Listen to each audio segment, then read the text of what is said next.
பழம்பெரும் நடிகை புஷ்பலதா சென்னையில் நேற்று மரணமடைந்தார். 1960 மற்றும் 70களில் கதாநாயகியாகவும் துணை நடிகையாகவும் நடித்தவர் புஷ்பலதா.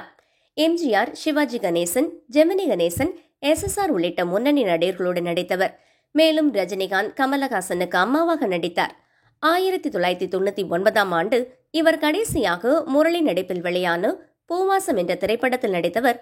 அதன் பிறகு நடிக்கவில்லை.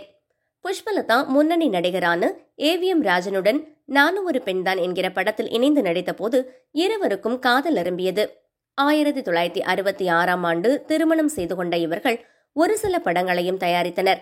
மகாலட்சுமி, அபிராமி என்ற 2 மகள்கள் இவர்களுக்குண்டு. மகாலட்சுமி சில படங்களில் கதாநாயகியாக நடித்திருக்கிறார்.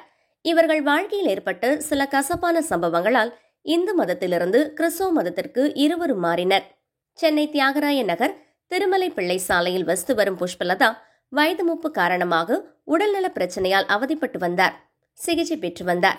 நேற்றிரவு திடீரென்று மாரடைப்பால் மரணமடைந்த இவருக்கு வயது 86. இவரின் மறைவுக்கு திரைப்பிரபலங்கள் மற்றும் ரசிகர்கள் தங்களின் இரங்கலை தெரிவித்தும் அஞ்சலியை செலுத்தியும் வருகின்றனர்.